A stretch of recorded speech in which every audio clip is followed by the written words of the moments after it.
buenas tardes. Como dice Luis Herrero, siempre me estoy riendo, pero es que ¿qué vas a hacer? Si es que, vamos a ver, si es que la cosa es o te ríes o te pones a llorar, y yo sinceramente prefiero reírme y explicarles las cosas para que ustedes hagan en casa lo que quieran. La realidad es que solo esta semana ya ha recibido Sánchez 3 informes que alertan sobre la situación de la economía española.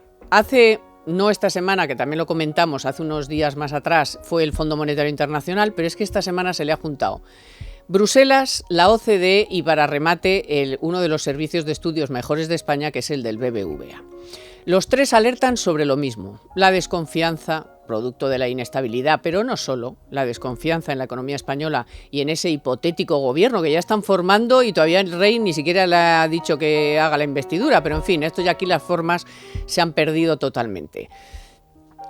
Tiene España problemas de deuda, problemas de gasto público, problemas de déficit, problemas con las pensiones, y a estos les da igual. O sea, es que sale Sánchez y dice que él va rigurosamente a cumplir, pero si le acaba de mandar un papel a Bruselas diciendo que se va a saltar todas las reglas de gasto, de ingresos y de todo tipo, que le da igual la deuda y le da igual el déficit. Bueno, el caso es que vamos a comentar esos informes porque ya son muy preocupantes, y esos son informes un poco a corto plazo, pero es que en el presente ya tenemos todas las alertas encendidas ya en todos los sectores. ¿Faltaba alguno? Pues el inmobiliario también. Y para eso tenemos aquí hoy a Pepe Ruiz Bartolomé, que es el diputado de Vox que tiene como función la vivienda. Y bueno, vamos a darle un repaso porque es que no funciona nada. En el sector ese que estaba bien, ya no funciona nada, ya ni se compran ni se venden casas como se compraban. Las empresas están horrorizadas con lo que puede venir, porque puede venir pues un gobierno que no haga los deberes que tiene que hacer en ese sector para que incluso mejore la posibilidad de los jóvenes y de los ciudadanos de encontrar una vivienda a precios asequibles. Van a hacer todo lo contrario para que sea más difícil. Ellos dicen que no, que es más fácil, pero no, ya les decimos nosotros que va a ser más difícil y más caro. Y bueno, con todo esto armaremos el programa de hoy y, por supuesto, nos dedicaremos también a poner de manifiesto algunas de las alertas, si realmente ese hipotético gobierno que están formando los comunistas y los socialistas llega a buen término, porque no solamente afectará a todo esto que les estamos diciendo, a todos los sectores, al sector manufacturero, al sector del comercio, a todos los sectores. Es que luego vienen los impuestos y vienen otro montón de cosas fuera que ya está llevando a las empresas, a los despachos de abogados y a los particulares a los despachos de fiscales, para taparse así, va a hacer, Dios mío, socorro, Vamos con todo. Economía para todos con Carmen Tomás.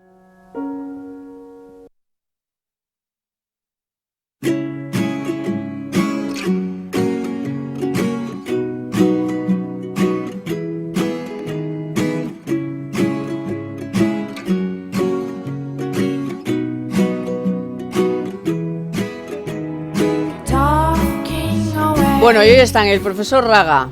Yo le llamo profesor, pero es catedrático, pero es que es más mono decirle profesor, ¿verdad? Vamos, la Rioja. Porque es como nuestro... ¿has visto el becario ¿has visto la película El becario? Sí, lo he visto, sí. Pues aquí tenemos al becario, sí, el señor. becario Sí, que señor. Haciendo méritos. sigue utilizando su talento para enseñarnos todas las semanas que vienen.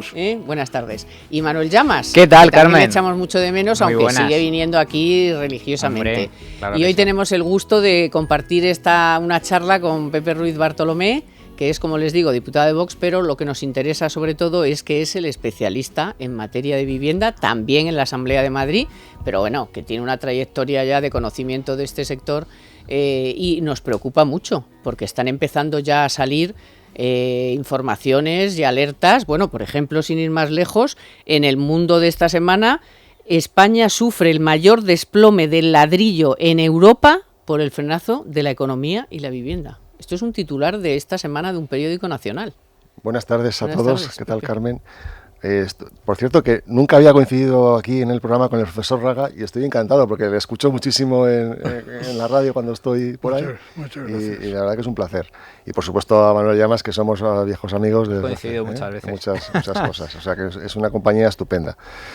Pues sí, la verdad es que la situación no es nada prometedora, ¿no? Fijaos que siempre que hay procesos electorales, el mercado inmobiliario tiende a pararse. No porque las empresas paralicen sus procesos de compra de suelo o de inversiones.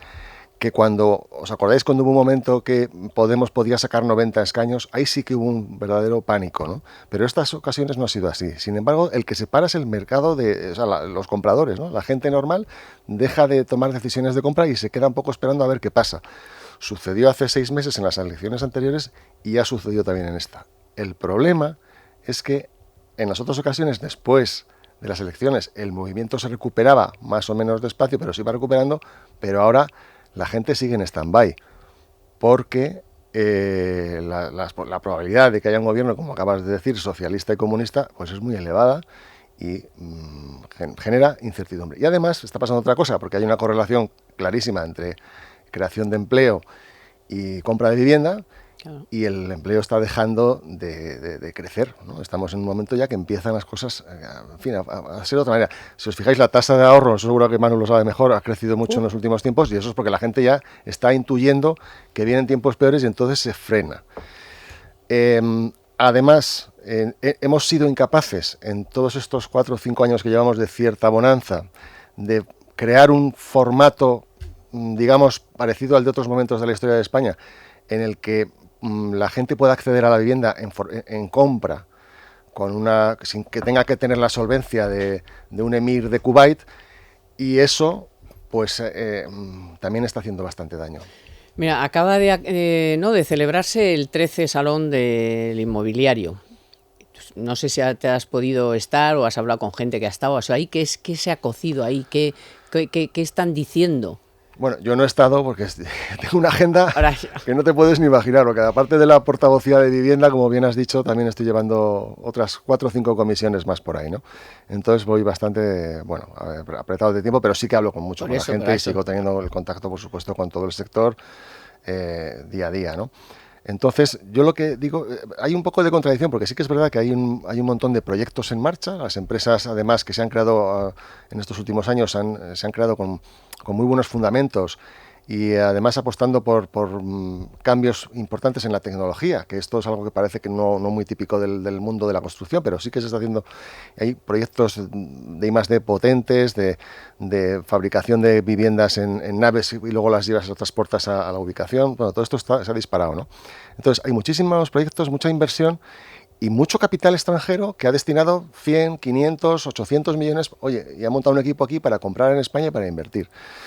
Pero al mismo tiempo que eso es así y que ese movimiento tiene una cierta inercia y no se ha parado todavía, ni mucho menos, pero lo que digo es la otra parte, la parte de la demanda está pues cada día más enfriada, ¿no? Pero vale, puede que haya, y estamos viendo proyectos que se han acelerado un poco, que se han puesto en marcha y tal. Sin embargo, hay una queja común de que, por ejemplo, los visados están tardando 2 años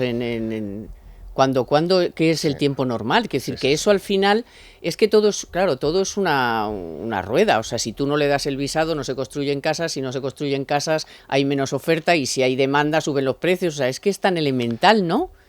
Por supuesto, vamos a ver, el asunto es capital, ¿no? Y es verdad que a pesar de que en los antiguos llamados gobiernos del cambio, ¿no? Mal llamados, el cambio a peor, ¿no? Del regreso. Cambió, pero regreso al futuro. Cambió a mucho peor. Pues después de eso, yo todavía no he notado grandes cambios a mejor, desde aquello. Entiendo que hay que darles a lo mejor un plazo, pero, por ejemplo, el caso más cercano, que es el del Ayuntamiento de Madrid, que lo tenemos aquí muy cerca todos, los procesos de obtención de licencias siguen siendo igual de lentos que hace 6 o 8 meses y los procesos de obtención de la licencia de primera ocupación lo mismo, es decir, está costando muchísimo. De hecho, por diferentes lados me ha llegado que procesos de licencia o de obtención de planes especiales o de estudios de detalle que estaban muy avanzados al momento de las elecciones, el nuevo gobierno de Madrid los ha paralizado porque está como revisándolos por la sospecha de que pudiera haber a lo mejor alguna cosa relacionada con, eso está bien, con los anteriores. Eso está bien porque no hay que fiarse viendo las cosas que estamos viendo. Eso está muy bien, pero al que le toca no tiene nada que ver con la otra corporación, pues claro, pues se pone un poco nervioso, ¿no? Porque dices, a ver si esta inversión se me va a ir al traste, ¿no? A ver, Manu. A ver, yo creo que hay dos elementos, aparte de lo que ha comentado José Luis, que básicamente estoy de acuerdo. Hay otro elemento adicional, comentaba con gran tino, el hecho de que se ha complicado el acceso a la vivienda de determinadas familias y jóvenes, etcétera. ¿Por qué? Porque necesitas tener una capacidad de ahorro bastante importante para dar la entrada en la compra del piso. Es decir, ahora el banco te financia el 80% del valor de tasación de la vivienda, o incluso menos. Y a ello se le suma que se han elevado de forma muy sustancial los criterios de solvencia que exigen las entidades para que te concedan un préstamo. Tienes que tener un trabajo indefinido, tienes que tener un determinado nivel de ingresos, tienes que tener avales, es decir, tienes que tener ya un determinado patrimonio para que te concedan una hipoteca. ¿Por qué?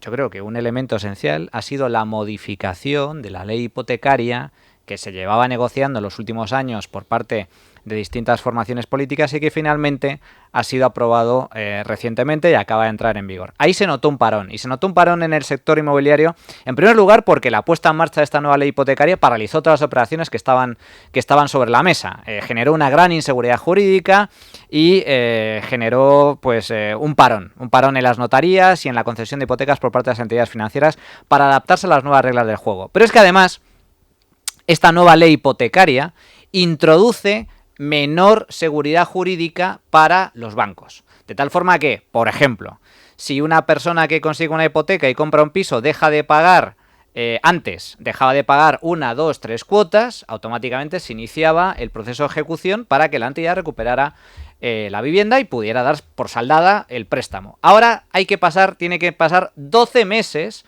para que se inicie el proceso de ejecución, lo cual supone una mayor dificultad para que el banco recupere lo que ha prestado. En definitiva, esa falta de seguridad jurídica se ha traducido en una cosa muy sencilla, que antes las entidades, básicamente con la garantía del piso, podían casi dar por finiquitado el préstamo en caso de impago. Y ahora, sin embargo, se tienen que garantizar un mayor nivel de solvencia o conceder un menor volumen de préstamo a esa persona para que compre una vivienda con el fin de conseguir las mismas garantías. ¿Cuál ha sido el efecto? El efecto es que han quedado excluidos las rentas más bajas, los jóvenes y aquellas personas que no tienen capacidad de ahorro. Con lo cual, yo siempre he dicho lo mismo, la ley hipotecaria ha funcionado a las mil maravillas. Era una ley que tenía más de un siglo de antigüedad. A mí me gustan las leyes viejas, porque una ley vieja, y el maestro Raga bien lo sabe, como por ejemplo la Constitución norteamericana. La Constitución norteamericana ha sufrido levísimos retoques a lo largo de sus 3 siglos de historia. ¿Eso es malo? Al revés, eso es buenísimo, eso significa que es una buena Constitución. Pues lo mismo pasa con las leyes viejas. La ley hipotecaria en España, que llevaba un siglo de vigencia... Con algún matiz, que también fueron introduciendo. O sea, no es que fueran ya los 10 mandamientos. Con algún matiz, introduciendo mejoras y demás. Pero esa ley ha funcionado en el sentido de que garantizaba el acceso a la compra de vivienda a todo tipo de familias. Y la prueba es que más del 80% de las familias españolas son propietarias. Y eso explica en parte también ese parón. Y luego, en segundo lugar... Bueno, ¿y cuál es la pregunta? Y en segundo lugar, el tema de Podemos, que efectivamente supone un punto de inflexión. Mi pregunta, José Luis, a raíz precisamente de esto, ¿tú crees que si finalmente se conforma un gobierno PSOE-Podemos y en caso de que se lleve a cabo este límite de alquileres que están comentando algunos, que es uno de los grandes objetivos de Podemos, ¿cómo podría afectar esa limitación de los alquileres, al precio del alquiler, al sector inmobiliario? Bueno, en fin, la pesadilla, ¿no? Vamos a ver. Fijaos que... Sobre todo porque se va a hacer una cosa que ya está constatado en otros lugares que no ha funcionado. ¿No? O sea, pero fíjate, sin ni siquiera suceder esto, esta misma semana, creo que fue el jueves, venía en Expansión, no sé si lo visteis, una de las empresas así más de moda de estos años, en el que ha hecho cooperativa de vivienda bastante, tenía un proyecto, que yo recuerdo que había hablado con ellos hace 3 o 4 años, que estaban con ello, de crear una SOCIMI de viviendas en alquiler. Bueno, pues anunciaban media página en Expansión que abandonaban el proyecto. No por el posible acuerdo PSOE-Podemos y con Pablo Iglesias comandando todos los temas de vivienda, no, sencillamente porque al haber constatado que Pedro Sánchez había vuelto a ganar y que al final iban a gobernar, la modificación, el Real Decreto Ley que cambiaba la ley de arrendamientos, ya con eso consideraban que era suficiente como para deshacer la operación y cambiarle el objeto y dedicarse a otra cosa, van a seguir trabajando, pero ya no van a entrar ni en formato de SOCIMI y a lo mejor en lugar de hacer promoción en alquiler lo hacen en venta, en fin, no sabemos lo que van a hacer. Pero eso ya produce bastante preocupación en los inversores y en la gente que está haciendo. Yo estoy todos los días, como sabéis, en la Asamblea y en la Comisión de Vivienda, pues escucho a la gente de Podemos, a la gente de Más Madrid, y claro, hay un verdadero odio a lo que son los fondos de inversión, a lo que son el formato de SOCIMI, es decir, no quieren verlo ni además les culpan de todos los grandes males que pueda tener España, ¿no? Entonces no tengo ninguna duda de que si ese gobierno se produce, y sobre todo si a Podemos le dan alguna atribución en el mercado de vivienda, las SOCIMIs van a cambiar completamente de régimen fiscal, lo tengo clarísimo, o sea, no me queda ninguna duda, y van a intentar topar los precios como bien has indicado. ¿Cuál va a ser la respuesta? Pues mucho peor. Es decir, al final lo que se va a generar es menos inversión en el sector inmobiliario, con lo cual va a haber menos capacidad de generación de oferta, y como la gente no puede comprar y todo el mundo está yendo en masa al alquiler, pues se va a seguir estrangulando el mercado con una demanda enorme en alquiler y una oferta menguante. Porque además los particulares, si encima las leyes de arrendamiento están beneficiando al más desfavorecido, pues la gente no quiere tener un inquilino que luego no te pague y encima no puedas hacer nada en contra de él, ¿no? Esto, lógicamente, es un incentivo de 3 a 5 años. Bueno, por supuesto, ¿no? O sea, te están, digamos, limitando tu contenido del derecho de propiedad y te lo están limitando por ley. Pero es que es todo un error de concepto, porque el gran problema de España es que no tiene cartera de alquiler. No tenemos, de alquiler social, quiero decir. En Europa de media es como un 10, un 12% del parque de vivienda está en alquiler social. España tiene el 1 y pico 2. O sea, estamos, empezando, ¿no? Y claro, el problema es que cuando hay problemas pues eso, una crisis, mucha gente que se queda sin casa, pues con problemas realmente graves, de riesgo de exclusión social, en lugar de tener una cartera para absorber esta gente con problemas, o incluso que los gobiernos llegaran a acuerdos con grandes tenedores de vivienda, como han sido los bancos estos años y otros tipos de propietarios, lo que hacen es que sea el mercado libre el que absorba estos problemas. Y entonces te traspasan al pequeño inversor, porque al final es que, por mucho que se empeñen, las SOCIMIs no tienen más que el 1 o 2% del total del parque o sea, la gran mayoría somos los españoles, los particulares, que tenemos un piso, 2 pisos, por herencia, por inversión. Pues nos están llevando a nosotros a hacer una labor de prestación social que no nos corresponde. Nosotros no somos los servicios sociales del país. O a lo mejor podríamos serlo, pero a cambio de algo. Usted deme un incentivo, elimíneme el IBI, garantíceme el pago de renta aunque el señor no me pague. O sea, deme algo y yo a lo mejor entonces sí me presto a utilizar mi bien en favor de los más necesitados. El modelo portugués. Bueno, pues por ejemplo, hay muchos modelos, pero claro. es un avance. Sí, los portugueses son rebajas de impuestos. Que es un avance, claro. Por eso, oiga, usted si baja el precio o baja los precios, yo le doy un idea. Exacto. Pues eso seguramente sí tendría éxito. Vale, a ver, profesor. Mira, os estoy oyendo y no sé, me puedo retrotraer pues 6 años, 8 años, que ya hablábamos de estos temas, ya advertíamos de lo que significa una regulación necia sobre el mercado inmobiliario, ya hablamos cuando era un simple proyecto de modificación de la ley hipotecaria, pero bueno, eso está, como suelen decir los chicos, está cantado. Yo creo que ahí además ha fallado, porque tanto va el cántaro a la fuente que al final se rompe, ¿no? Y ha fallado el que la población no opine. Esto es lo ideal para un gobierno. Un gobierno es gobernar o hacer como que gobierna, mandar, que es lo que les gusta, que eso no tiene nada que ver con gobernar, pero lo que le gusta es mandar y que el mandado no se le ocurra rebelarse y opinar. Es que encima está opinando de forma distinta a mí. Estos días me estaba chocando las defensas que hace el interino. A partir de ahora le voy a llamar siempre presidente interino por mi artículo de hoy en Libertad Digital, que creo que no es un presidente en funciones, porque no funciona. Por lo tanto, llamémosle por el término correcto, interino. Será interino hasta que haya él o otro como presidentes reales.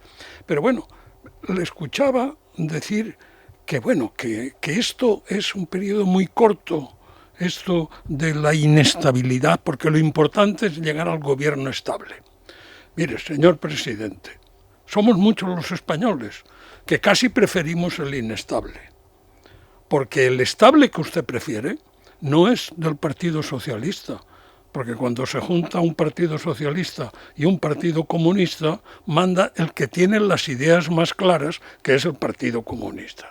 Entonces, casi prefiero que siga siendo usted inestable, a ver si mientras tanto la vida selecciona la población de alguna otra manera y conseguimos que tengamos un país gobernado por los cauces en los que se observa la realidad y se trata de mejorar la realidad para toda la población.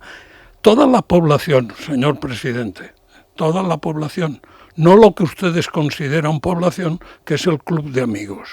Entonces, esto yo creo que hoy día, cuando ha habido elecciones, hemos empezado hablando de eso, siempre hay un esquema de aquello de que los ingleses llaman el wait and see, ¿no? Esperen y vamos a ver un poco lo que pasa. Pero esto se resuelve pues en 3 meses, ¿no? Ahora, el wait and see es coge la maleta y corre, ¿eh? Porque claro, como lleguen, no te dejarán salir con la maleta. Y claro, esto es lo verdaderamente dramático en la España de hoy, que gentes jóvenes y menos jóvenes, y no digamos ya lo que son las grandes corporaciones, la mayoría de ellas con sucursales y sedes en media Europa, pues que vayan diciendo y haciendo la maleta por lo menos y comprando el billete, ¿eh? Porque no hay forma, cualquier cosa. Desconocen, como has dicho, todos los ámbitos de amenazas y de advertencias y de que llevan 2 meses escuchando que cuidado, que eso no tiene solución. Les importa muy poco, igual que algún presidente de comunidad es capaz de decir que es que por lo que le condenan es que es ilegal, porque él está por encima de la ley, por supuesto, y por encima de los cuerpos legislativos. Entonces, mire, no, usted no puede ir por el camino de que usted es el que está acertado. Entonces, yo creo que estamos en una coyuntura terriblemente compleja. Y se nota en todo. Más todavía cuando las inversiones son a plazos, que es el caso del mundo inmobiliario. Yo, si decido comprar un piso, pues sé que hoy voy a tomar esa decisión, pero que hasta que el piso sea mío... Que pueden pasar 30 años. Pueden pasar 30 años. Entonces, me lo tengo que mirar muy bien. Tengo que asegurar, efectivamente, las primeras... Y esto ya pasó cuando la crisis zapateril, ¿eh? ¿Qué sector económico fue el que reaccionó? Las familias. El primero que reaccionó, atesorando. Mire, no queremos estar sometidos, como está el gobierno, como está el Estado en definitiva, sin que el Estado sea corpóreo, pero tenemos que estar nosotros protegidos porque no nos fiamos de lo que están haciendo. Entonces, esto, ¿quién sufre más? Sufren, pues eso, las infraestructuras. Antes decías, Pepe, que en la Asamblea oyes pues todos los mensajes de la izquierda, de los comunistas, de los anticapitalistas y todos estos, es un poco sobre la vivienda, pues esto, la guerra de la SOCIM, los fondos buitres, las no sé cuántas, pero también se oye mucho esto de que la vivienda es un derecho. Ya sí, no bueno. Es... Entonces, no, pero es que la vivienda es un derecho, quiere decir que estás prácticamente avalando la ocupación, claro, los no desahucios, y claro, todo eso es una maquinaria que al final acaba llevando a mucha gente a no solamente ya ni a los bancos ni a los fondos ni a nada de eso, sino a personas. O sea, a ti se te mete un tío en tu casa porque tiene derecho a una vivienda y tú te quedas fuera y es que ese tío tiene derecho a la vivienda. Y es que tú te desahucian porque no pagas y a lo mejor no siempre miran que es de un banco, no perdona. es que es de una persona, de un jubilado incluso, que tiene esa vivienda como complemento de su pensión. Les importa un rábano. O sea, han decidido que la vivienda es un derecho. Esto es como lo de blindar las pensiones, que ya lo explicamos la semana pasada con Domingo y dijo, ¿pero qué es eso de blindar las pensiones? Se pagarán si hay dinero y si no hay dinero, no. Pues esto igual, oiga, si usted no tiene dinero para pagar, te quiero decir que el mensaje este de que la vivienda es un derecho tiene mucho calado. Claro, y además es que desde que apareció el 15M y Podemos en la escena, es que es casi la demanda más constante, ¿no? La que primero airearon y han llegado hasta hoy. Daos cuenta de que Ada Colau ha sido 2 veces alcaldesa de Barcelona, de la segunda ciudad más importante del país, precisamente abanderando una plataforma de afectados por los desahucios cuando ella ni era propietaria ni había sido desahuciada, pero supo leer el momento político en España y lo abanderó y ha llegado hasta ahí.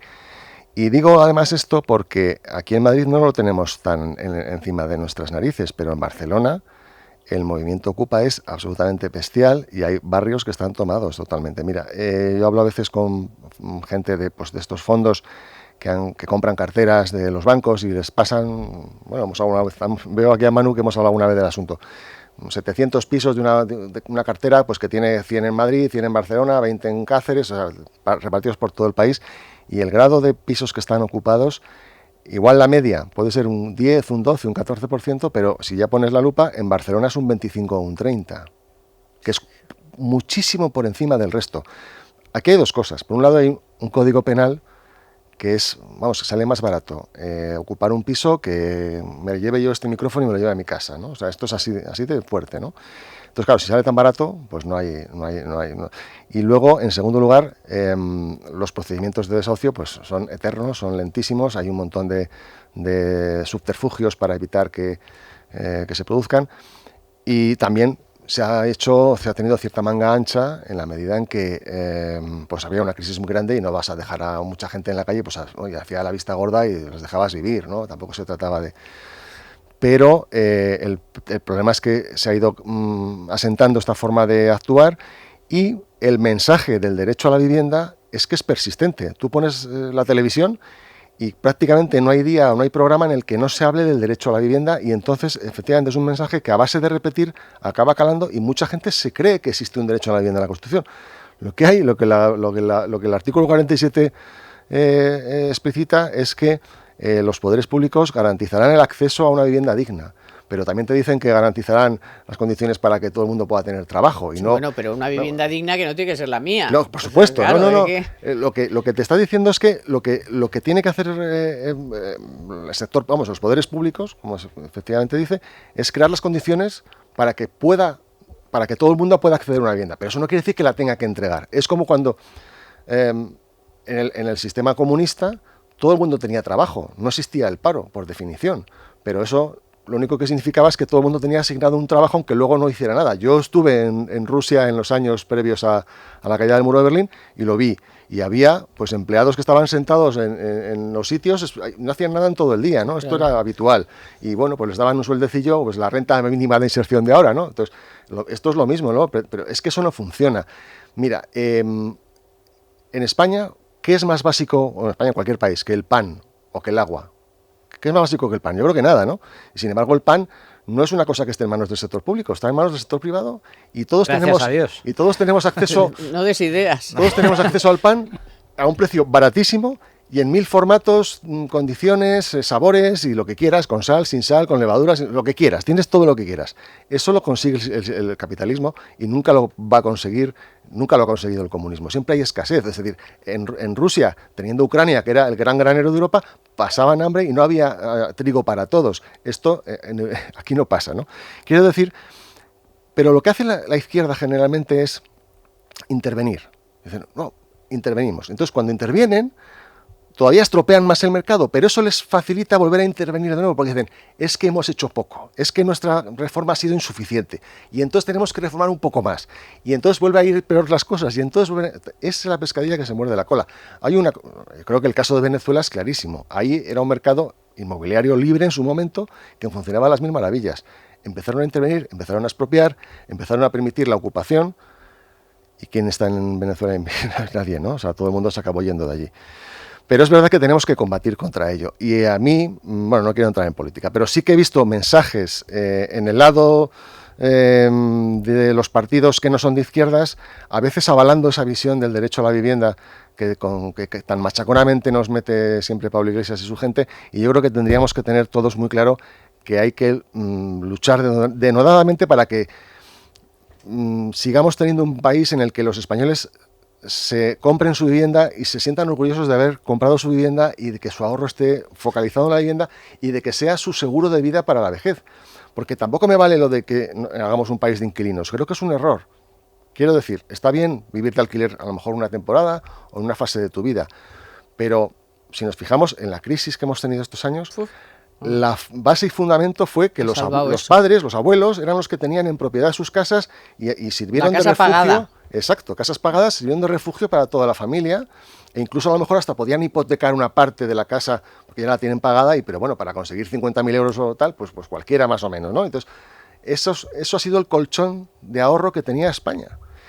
Y también yo he leído artículos en Libertad Digital muy bien documentados en los que se explica cómo la familia española es mucho más rica que la familia media alemana, y es precisamente por el patrimonio inmobiliario, no es ninguna otra razón. El español además no tiene tendencia al ahorro. El español lo que gana se lo gasta, y si no tiene 1.000 euros al mes o 500 o 700, depende cada uno de su capacidad de pago, ¿no?, que los tenga que destinar al pago de la cuota hipotecaria, es que se los acaba fundiendo, porque el español no compra muchas acciones ni se mete en otro tipo de inversiones. Y esa es la manera también de garantizar que el español tenga una línea de ahorro permanente durante toda su vida laboral, y al final tiene algo. Todos además sabemos que esa casa de nuestros padres, que en su día costó 7 millones de pesetas de antes o 12, pues ahora vale 300.000 euros, que son 50 millones. O sea, que al final además la sensación de revalorización está ahí también, aunque luego sea parte de inflación y que sea algo falso, ¿no? Pero yo creo que es un valor que se mantiene muy bien a futuro, ¿no? Y España es un país de propietarios y yo espero que lo siga siendo. Bueno, sí, pues pasa que... pues es un buen final. Sí. No te vamos a dar más la lata ya, Pepe, que ya te hemos estrujado bien. Pero de todas maneras, tanto en el Ayuntamiento como en la Comunidad de Madrid, la intención sí que es, por ejemplo, la lucha contra la ocupación y dar mayor seguridad jurídica, tal. Pero por lo menos no depende de nosotros, en el sentido, quiero decir, la ocupación... Bueno, pero si se puede hacer, si se puede... Almeida ha desalojado ya varios edificios de ocupas y ha dado luz verde a varios proyectos urbanísticos que estaban estancados con Carmena, o sea que algún movimiento sí se está produciendo. Por supuesto, hace pocos días se desalojó La Ingobernable, que es uno de estos iconos del mundo de Podemita, ¿no? Y por supuesto, pero claro, tienes que tener una coordinación también con Estado central, o sea, la policía es la que al final tiene que también ejecutar, y luego el Código Penal es que es necesario que se reforme. Y eso no depende, claro, eso no depende de las administraciones. Y además, el Código Penal, por supuesto, pero que los jueces no consideren que si su opinión no les merece una fácil acogida de lo que dice la ley, que no intenten corregirla. Bueno, pues es que a mí me ha dicho un juez cuando yo le planteé tras una conferencia, un juez además de los muy famosos, cuando yo le dije, bueno, pero vamos a ver, yo recuerdo cuando estudié penal que Francisco Silvela imaginaba un juez como una máquina registradora, que le decían, pues aquí hay un homicidio 407, con dos agravantes artículo 10, primero y cuarto, y un atenuante. Ya está todo, sí, manivela, 8 años, 8 meses y 9 días. Respuesta del juez. Es que nosotros no podemos librarnos de nuestras propias opiniones. Y de la presión social. Amigo. Y de la presión social, que eso es lo que estamos viendo todos los días. Eso no es justicia, ¿eh? Eso, o sea, nada. Igual en sistemas consuetudinarios como el británico, donde te puedes... existe un mayor margen, pero en el sistema legal y judicial español, el juez lo único que puede hacer es cumplir la ley, atenerse a la ley, no hay más, aplicarla, no hay más. No te guste, eso es el pasado ya, eso es el pasado. La ley también es verdad que siempre, bueno, en algunos casos más y en otros menos, pero siempre es interpretable, ¿no? Y por eso tienes al final sentencias O sea, sobre el mismo caso tienes sentencias totalmente opuestas, ¿no? Sí, claro. Pero, y bueno, es verdad que hay mucha política al final también en la justicia. Como hace poco vimos una asociación, ¿no?, que daba la enhorabuena por... Jueces por la democracia. Bueno, Pepe, te tenemos que abandonar. Bueno, nos abandonas tú a nosotros, tú no querrías, nosotros tampoco, pero tenemos que seguir con el programa y muchísimas gracias por estar aquí y que te vaya muy bien en el trabajo y que hagáis muchas cosas por los ciudadanos madrileños, que nos viene muy bien, que ahora vienen, que si nos quieren subir los impuestos, que si tal, ahí hay que pelear, pero bien, porque veo que sucesiones, donaciones, patrimonio y todo eso puede volar. Yo espero que no. Bueno. Muchas gracias. Muchas gracias. Venga, yo os voy a dar un consejo buenísimo, porque noviembre es un gran mes para comprar electrónica y electrodomésticos, porque tienes los super tecnoprecios de Hipercor y El Corte Inglés para que te adelantes al Black Friday y con financiación total cero en todas las marcas. Fíjense, hasta el día 26 se pueden llevar un televisor Sony de 55 pulgadas 4K HDR por 629 euros y también tienes un 15% de descuento en frigoríficos Side by Side. Todo con cero gastos, cero intereses, TAE cero en electrónica y electrodomésticos desde 200 euros, cuota mínima 16 euros. Adelántate al Black Friday y con financiación total cero en todas las marcas de electrónica y electrodomésticos, solo en Hipercor y El Corte Inglés. Déjame esta noche soñar contigo. Déjame imaginarme en tu labio lo mío. Déjame que me crea que te vuelvo loca. Ha dicho Víctor, la voy a relajar un poco, que la veo un poco fiera hoy. Pues fíjate cómo se van a poner, gracias Víctor, cómo se van a poner aquí mis contertulios cuando escuchen semejante cosa del presidente interino, que te lo vamos a robar ya. Correcto. El presidente interino, pero no de hace un mes, ni dos, ni tres, no, de hace nada, unas horas. Nuestro compromiso con la disciplina fiscal y, por tanto, los objetivos de estabilidad acordados con la Unión Europea formarán parte de los ejes vectores del nuevo Ejecutivo que salga cuando tengamos el proceso de investidura. O sea, qué cara se os ha Es increíble, es increíble. Es que ese cemento armado. O sea. Es que cualquiera de las dos opciones que tenemos, una que es no hacerle caso y otra que es hacerle caso, llegan al mismo resultado. Yo te digo lo que a mí me han comentado que ha pasado. Lo que ha pasado es que hay elecciones generales en España, hay el resultado que hay. Pedro Sánchez sorprende con un anuncio que nadie esperaba, que es un acuerdo rapidísimo, express, con Pablo Iglesias, abrazo incluido. Sí, bueno, oye, que no solo es el acuerdo, sí. que tú puedes firmar y darte un apretón de manos. Eso no, fue Iglesias, que es se abrazo. le tiró encima, se le tiró es encima. Es abrazo, bueno. Eso si hubiera sido una chica, se hubiera armado la mundial. Y a partir de ese momento empiezan a echar humo los teléfonos de la Moncloa. ¡Humo!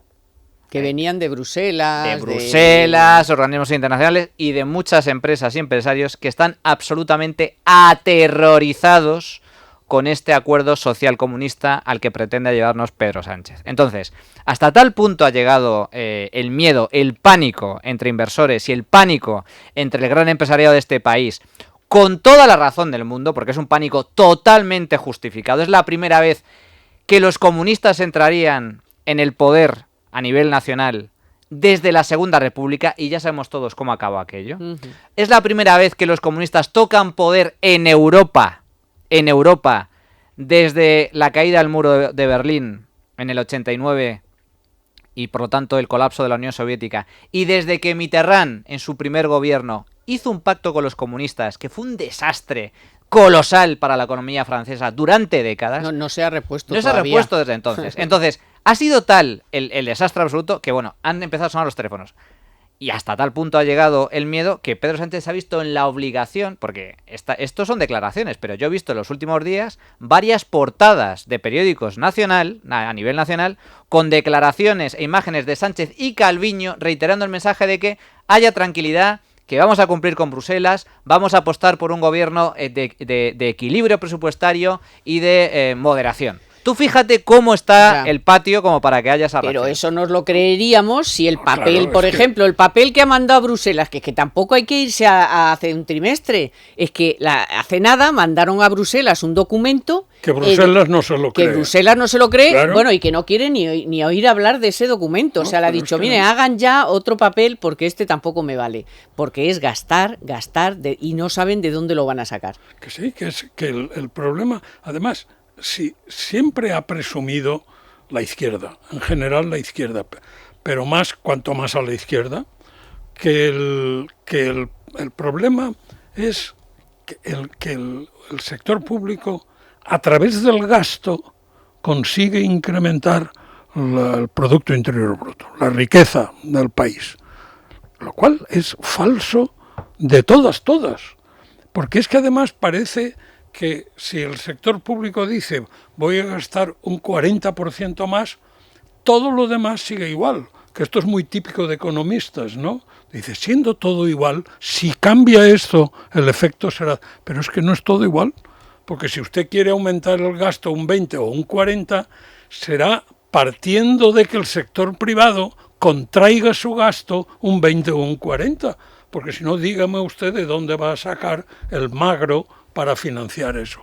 Entonces, esto está absolutamente demostrado, pero no, ellos en cambio entran en esa pasión recaudatoria, está muy por encima, y critican a las subadministraciones porque disminuyen el gasto o porque disminuyen los impuestos. O sea, aquello que usted tendría que imitar, porque quiere decir que teniendo los mismos servicios que el resto, al menos los mismos, los hacen con menos cantidad de recursos de lo que usted pretende para todo el país. Entonces, eso está de modé, esto es algo que lo siguen diciendo 4 que no se someten a la contradicción. O sea, eso, ellos que son tan partidarios de asambleas, si hicieran una asamblea abierta, pues es que no se salvaba ni uno, ¿eh? Bueno, pues visto el panorama, vamos a recomendarle al presidente interino, doctor pseudo. Sui generis. Sí, sui generis. Vamos a hacerle una recomendación que es, porque está claro que necesita conocer mejor las finanzas y el sector financiero y las claves para que empiece por él mismo a empezar a ahorrar un poquito con una cierta rentabilidad, pues estrategias de inversión y libertad digital, que están preparando el primer curso de inversión y gestión patrimonial. Vas a aprender con los mejores, vas a reforzar o incluso aprender conocimientos financieros y además es 100% online. Puedes hacerlo hasta en 4 meses, solo dedicando 15 minutos al día, que esto le va bien, porque se ve que le gusta más andar por ahí con el Falcon, no, de 15 minutos al día, que no y 495 euros. Así que ya sabes, entra en libremercado.com o llama al 915239722, 915239722.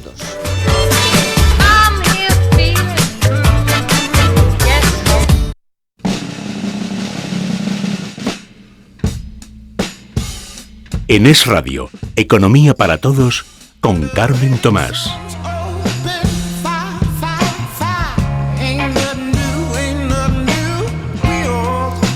Bueno, esta semana también se ha armado Calviño está todo el rato intentando sacar el dedo y decir, no, que voy a ser yo, que yo voy a manejar esto.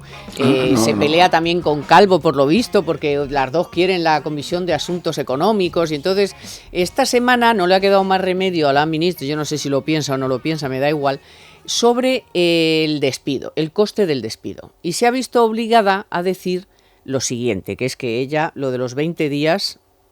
Que se considere que eso es muy barato es relativo, ¿eh? Cuando hacemos una comparación internacional, a lo mejor nuestro país no sale particularmente bajo en ese sentido, pero en todo caso todos los elementos tienen que ser vistos en su conjunto. No podemos analizar un solo elemento sin tener en cuenta el conjunto, el equilibrio de todo el mercado laboral.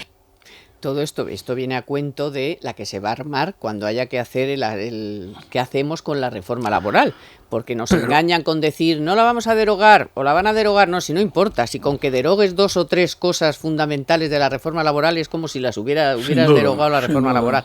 Entonces tú fíjate cómo están, qué milagro.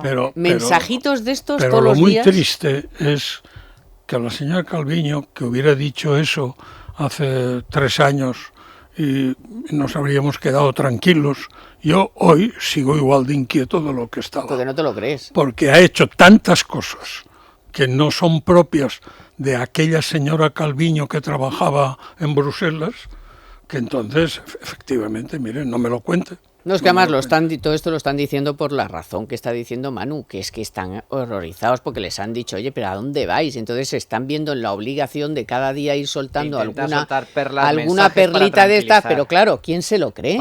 ¿Quién se lo cree si vas a gobernar con los comunistas? Le vas a dar el Ministerio de Trabajo, que aunque digan, no, pero le vamos a quitar la Seguridad Social, bueno, ya, pero si le das el Ministerio de Trabajo, le das las políticas activas de empleo, el mercado laboral, o sea... Que da igual, quítale las pensiones, mejor para los de Podemos, y lo de las pensiones es un marronazo. Sin embargo, esto es dinero y poder con los sindicatos y bueno. El empleo creo que es clave. De hecho, es uno de los grandes problemas estructurales que tiene España. Es absolutamente vergonzoso, alucinante que después de 5 años de crecimiento económico España siga teniendo una tasa de paro del 14%. Y 2 años más que lo va a tener según la OCDE. Sí. Bueno, y espérate que no suba, que eso puede subir. Entonces, hubo otros países... por ejemplo, el caso irlandés. En el medio de la brutal tormenta financiera, Irlanda llegó a tener una tasa de paro próxima a la española. Incluso un país como Letonia, un país báltico, también llegaba a tener una tasa de paro superior al 20%. Bueno, todos esos países que hayan superado la crisis vuelven a tener tasas de paro inferiores al 10%. Incluso han recuperado los niveles previos a la crisis. En el caso de España, no. Empezamos la crisis con el 7-8%, que ya fue un dato histórico de mínimo histórico de tasa de paro, y ahora estamos en el 14% y espérate que no suba. Darle las políticas de empleo a Podemos significa cargarse la reforma laboral, significa subir de forma unilateral una vez más el salario mínimo a 1.200 euros, y eso para que la gente lo entienda. Eso no significa que el que cobre hoy menos de 1.200 vaya a cobrar por arte de magia 1.200. No.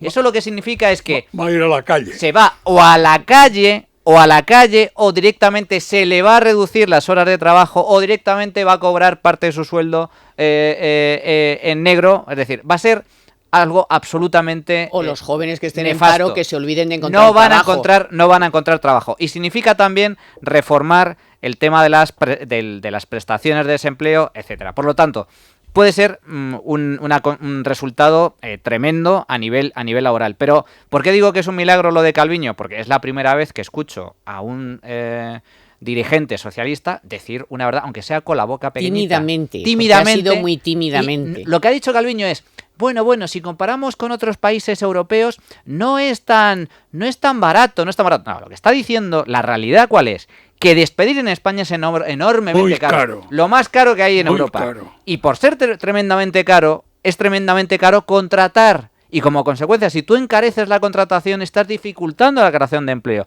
Estás dificultando el buen funcionamiento del mercado laboral y, por lo tanto, estás condenando a millones de personas al paro.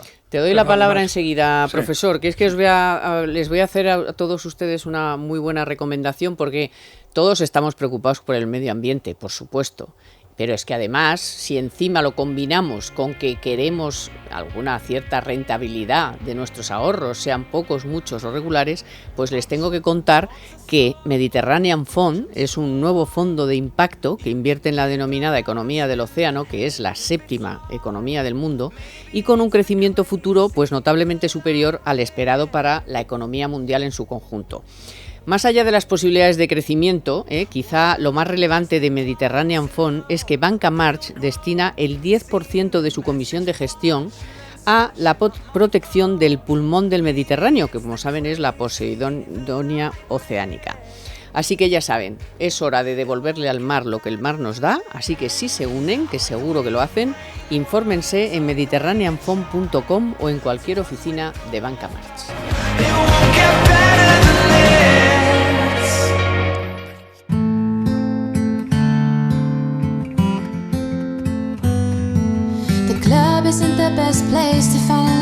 Profesor Calviño, que es su amada Calviño. Te digo, es que uno cuando toma una vía para su desenvolvimiento, que es mentir, como llevamos escuchando desde hace año y medio, llega un momento en que diga lo que diga, que esto es lo terrible del que miente, diga lo que diga, es ya demasiado tarde, porque ya no lo podemos creer. El too late de los ingleses es clarísimo. Cuando un inglés te dice too late, no sigue escuchando ya. O sea, cualquier cosa que le digas le resbala. Y entonces esto es lo que pasa. Nos han tenido presidente y ministros y ministras, nos han tenido vendiéndonos un producto que era simplemente humo y haciendo los pronósticos de que aquello era oro fundido. Y no, mire, eso nos engañaron, estábamos convencidos que nos engañaban y se comprobó. No nos vengan de nuevo con estas cosas. ¿Cómo será de terrible lo de darles trabajo que, según cuentan nuestros compañeros, están dispuestos a que no le den ni vivienda, que le den trabajo? O sea, lo que quieren es la mina que verá ahí el comunismo para manejar dinero, porque cuando dijo, así como el que no quiere la cosa, lo de las políticas activas de empleo, aquello que soltó ahí a última hora Pablo Iglesias en la tribuna del Congreso, cuando la moción de investidura y tal, y dices, este tío, la gente decía, ¿y eso por qué? Digo, ¿por qué? Porque son 6.000 o 7.000 millones, que los va a manejar como les dé la gana. ¿Te das cuenta, Carmen, que hablar de eso la semana en que ha sido la sentencia de los ERES? Bueno, ya, es que cuando das dinero pasa eso. Hoy no os he querido meter en el fregado porque como ya llevamos toda la semana por eso, pero llamándoles de todo. Ese es el resultado. Y lo que más criticamos los que hacemos planteamientos teóricos y los que hacen planteamientos prácticos del mercado de trabajo español es el dualismo que existe en el mercado de trabajo. El mercado de trabajo está seccionado en dos partes, una de despido barato, digamos, y otra de despido carísimo. Temporales indefinidos. Claro. Bueno, solo como muestra de un botón de este gobierno interino, fue ayer la rueda de prensa de CELA, que presentan el plan importantísimo. No se había hecho nada en este país, nada absolutamente, no existe. O sea, gracias a ellos y a su plan sobre la formación profesional, España va a cambiar el modelo productivo y el modelo educativo. Oye, y resulta que no llevaba ni el documento. De repente, yo lo estaba oyendo y de repente dice, bueno, ¿ya tenéis todos el documento? No, los periodistas, no lo tenemos. Bueno, pues ya os lo reparten. Y le dice al que lo estaba repartiendo, dice, deme uno a mí que yo tampoco lo tengo. O sea, era tan importante el plan que no lo llevaba ni en el dossier de prensa. O sea, es una cosa tan lamentable jugar con una cosa tan importante y tan necesaria de proteger en este país y de aumentar, que es efectivamente la formación profesional dual, que es lo que ha llevado a Alemania al pleno empleo. Claro. O sea, que la señora no lleve ni el documento para explicarlo y ahí perdiendo el tiempo y diciendo, bueno, mientras lo reparten, no sé si darte la palabra, querida, o esperar un poco, a ver, porque estaba al lado la de transición ecológica y tal, y entonces ganando tiempo para que le dieran el documento de ese plan tan importante que se habían inventado los socialistas para que todo el mundo vaya a la formación profesional, porque entonces hay unos gráficos de cómo es en el resto del mundo y cómo es en Europa, entonces si el bidón tenía por el medio más gordo que más flojo, o sea, unas cosas. Venden humo. A ver, lo de CELA es un espectáculo. ¿Pero qué es esto? Es mejor que ir al circo todas las semanas. No, el viernes asegurado, o sea, está asegurado. O sea, en lugar de ir al circo a ver a los payasos, o sea, yo creo que ver una rueda de prensa de CELA da mucha más risa que acudir a un espectáculo de estas características, porque es que cada semana la lía. Es decir, y no solo eso, Carmen, pero jugar con eso. El famoso documento, sino que también vendió como el gran acontecimiento interestelar de la historia mundial, la cumbre del clima que se va a celebrar aquí en Madrid. Ah, sí. Y no se sabía la fecha. O sea, es que ya es... Sí. En fin. Dice del 12 al... Digo, bueno, no, del 2. Eso hace años, pues cuando éramos todos algo más jóvenes, te pasaba una cosa de estas y decías, eso es de juzgado de guardia. Sí, decíamos, era la expresión, porque es de juzgado de guardia, me está tomando usted el pelo, ¿no? pero ahora no. Ahora están atracando a las empresas, es increíble. atracando a las empresas, amenazando a las empresas que las están llamando para que paguen los costes de la cumbre esta. Sí, hombre. Sí. O sea, usted... Eso se llama extorsión. Extorsionando, primero, y perdona, diciéndoles, no, pero os damos un beneficio fiscal. Ya. Dice que tú le estás dando ahora al IBEX 35 un beneficio fiscal que no le das ni a los autónomos, ni a los floresteros, ni a los... Que no, ¿Qué es no esto? se lo van a dar. La broma de la cumbre del algunos sí clima, se lo va a dar. la bromita de la cumbre del clima, que ya rápidamente, porque no se podía celebrar en Chile, que en Chile lo que está haciendo es una auténtica revolución, es una revolución armada. Resulta que ya rápidamente el gobierno socialista se pone el primero en la fila para nosotros lo organizamos. Bueno, la broma va a costar del orden de 80-90 millones de euros, la broma. Y le están pidiendo dinero a las empresas bajo amenaza y chantaje. Bueno, mira, esta noticia de la semana hoy de Telefónica se la voy a dedicar a Manu. Mira cómo te digo. A ver. Bien. Vas a ver. En Economía para Todos, la noticia de la semana con Telefónica. ¿Por qué se la dedico a Manu? Porque Uber se ha aliado con su máximo rival, el Taxi de Madrid. Tenía que suceder. Desde ayer viernes han llegado a un acuerdo comercial tras meses de negociaciones con uno de los grandes jefes de ese sector del taxi y también de las licencias VTC. Así que iniciarán la actividad con medio centenar de vehículos, de momento poco, pero van a competir con el resto de conductores en la plataforma. Muy bien, eso. En Economía para Todos, la noticia de la semana con Telefónica. Bueno, pues la verdad es que estamos muy preocados, CELA, de la que estábamos hablando. Sí, perdona que te corto con CELA, de la que estábamos... CELA lo que A. también tiene ya CELA A. De lo que también tenemos que estar conscientes es que ya tiene una acción de gobierno porque ya tiene un franco al que desenterrar, que es quitar la enseñanza concertada. Ese es su franco. Pero Pepe, no solo... O sea, lo de la concertada tiene delito, pero que lo anuncie el Congreso, delante en el de todos los colegios concertados de España, es que ya es que el abucheo se oyó. Hombre, que me lo ha contado gente que estaba dentro. Pero ¿cómo no se va a oír? Bueno, Manu, gracias. Pepe, muchas gracias. Carmen. Víctor, un momentito, que para los que comentárselo a todo el mundo, los que no hayan podido escuchar el programa en directo, ¿qué pueden hacer? IGE patrocina este espacio para inversores formados e informados. Y no dejen de seguirnos en podcast o audio online en iVoox, iTunes o Spotify. Efectivamente, nos pueden escuchar cuando quieran, como quieran y donde quieran. Gracias a Víctor San Román en los mandos técnicos y a Naya Pertusa en la producción y por supuesto a todos nuestros compañeros de la tele, el 125 de Movistar, la tele de Libertad Digital. Hasta el próximo sábado, que tengan un buen fin de semana. Economía para Todos con Carmen Tomás.